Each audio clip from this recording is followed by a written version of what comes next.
Titagarh ward 17 विवेक नगर में भाषा दिवस पालन किया गया। 21 फरवरी वार्ड 17 के काउंसिलर व सियासी मौसमी भट्टाचार्य की ओर से बांग्ला भाषा दिवस पालन किया गया। मेहमान खुसूसी चेयरमैन कमलेश साहू शहीदियों के याद में श्रद्धांजलि पेश किया। इस मौके पर Trinamool senior leader Prem ji sir, ward 17 के तृणमूल लीडर दिवुदा, सियासी मौसमी भट्टाचार्य उपस्थित रही। सभी जुबान और मजहब के लोगों ने शहीदों के नाम श्रद्धांजलि पेश की। टीटागढ़ म्यूनिसिपैलिटी के चेयरमैन कमलेश साहू ने अपनी तकरीर में कहा कि मगरबी बंगाल में सभी धर्म और जुबान के लोग बसते हैं और सभी जुबान की बोली बोली जाती है। भाषा के नाम कोई भेदभाव नहीं है, सब मिलजुल कर रहते हैं। पूरी दुनिया में पहली बार जुबान के नाम संघर्ष करने वालों को कामयाबी मिली थी। बांग्लादेश पाकिस्तान के लाइए बांग्लादेश बना। सना मेडिकल हॉल,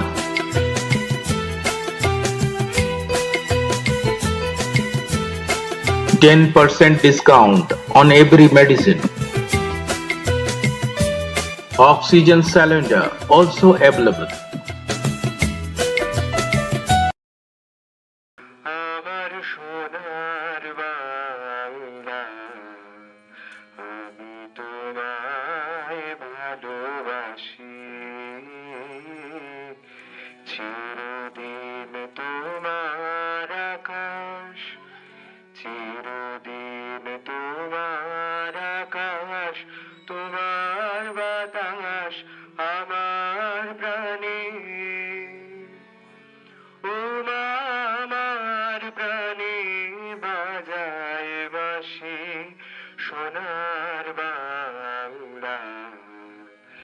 ভাষা নিয়ে যে আজকে আমরা প্রোগ্রাম করছি, ভাষাটা কি? ভাষা হচ্ছে আমার মনের কথাটা প্রকাশ করা।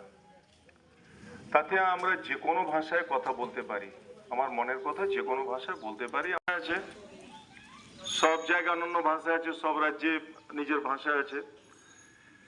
তাই যেটা ইতিহাস বলে যে একটা ভাষাকে চাপিয়ে দেওয়া হয়েছিল বাংলাদেশের উপর, যে তোমাকে এই ভাষাটা মেনে নিতে হবে। ওখানকার মানুষ নিজের মনের কথাটা নিজের ভাষায় বলবে বলে আন্দোলন করেছিলেন। ঢাকা বিশ্ববিদ্যালয়ে যে আন্দোলনটা হয়েছে, ছাত্রছাত্রীরা আন্দোলন করেছিলেন। সেই আন্দোলনে অনেক ছাত্রছাত্রীরা শহীদ হয়েছিল। তাদের মধ্যে 5 জনের নাম আমরা জানি, যে 5 জন, মানে খবর কাগজে আছে যে 5 জন শহীদ হয়েছিল। কিন্তু বড় আন্দোলন হয়েছিল ভাষা নিয়ে বাংলাদেশে। এটা প্রথম আন্দোলন, বিশ্বে একটা প্রথম আন্দোলন ভাষা নিয়ে। বিশ্ব আর কোথাও ভাষা নিয়ে কোনো সমস্যা নেই, কিন্তু যেহেতু ভাষাকে চাপিয়ে দেওয়া ছিল, ভারতবর্ষে কোনো রাজ্যে কারো উপরে কোনো ভাষা চাপিয়ে দেওয়া হয়। আমরা পশ্চিমবঙ্গে থাকি, আমরা নো ডাউট বাংলা ভাষাকে ভালোবাসি, কিন্তু এখানে হিন্দিও বলা হয়। আর কেউ কোনো ভাষা নিয়ে কোথাও কোনো সংঘর্ষ হয়নি। যেহেতু বাংলাদেশে একটা সংঘর্ষ হয়েছিল ভাষা নিয়ে, যে আমি আমার মনের কথাটা আমার ভাষায় বলবে বলে একটা আন্দোলন হয়েছিল। সেই আন্দোলনে অনেকজন মারা গেছিলেন। সেই শহীদদের আমরা স্মরণ করলাম। কিন্তু পরে তখন বাংলাদেশ পাকিস্তানের সাথে ছিল।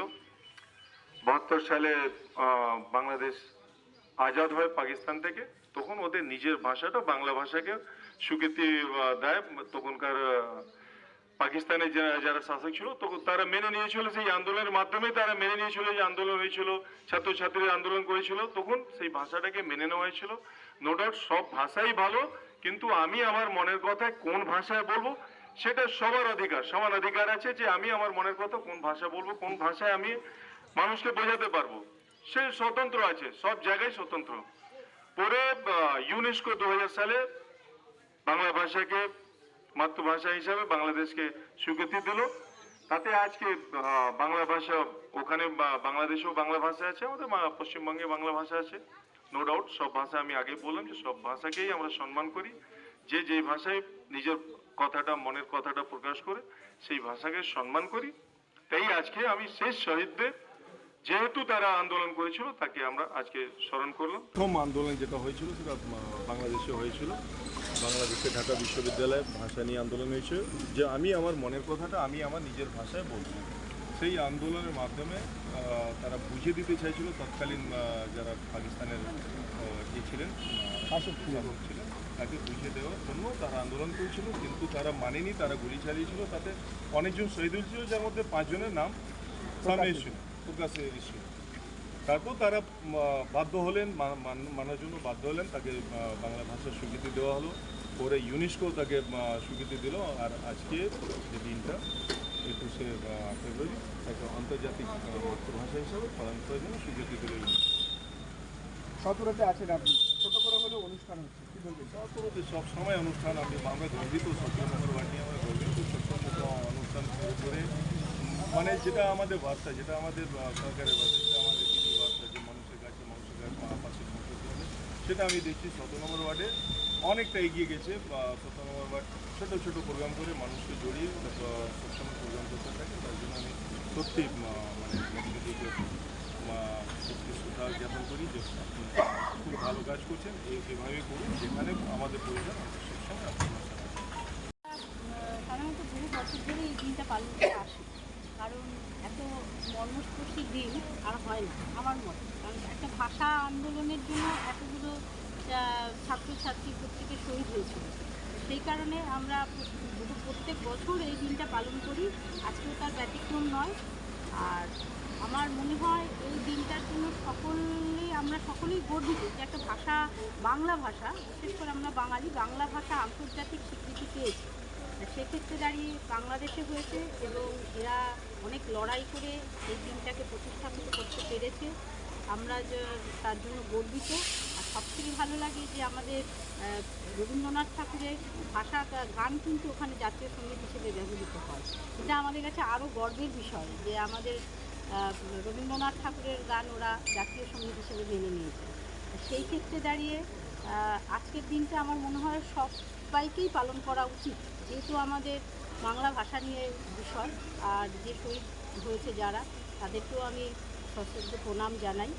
আর বিশেষ কিছু বললাম না, প্রত্যেককে বলি যেন এই দিনটা যেন ভুলে না যায়।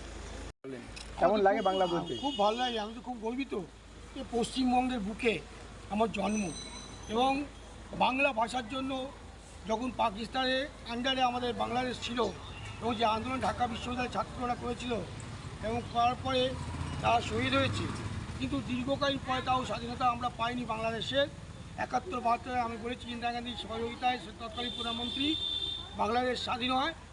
আর একটা আমি বলবো যে পশ্চিমবঙ্গে যিনি দেবতা বললেন, নানা ভাষা নানা মত নানা পরিধান, বিবিধের মাঝে দেখো মিলনমান, তো পশ্চিমবঙ্গ হচ্ছে মিলনমান।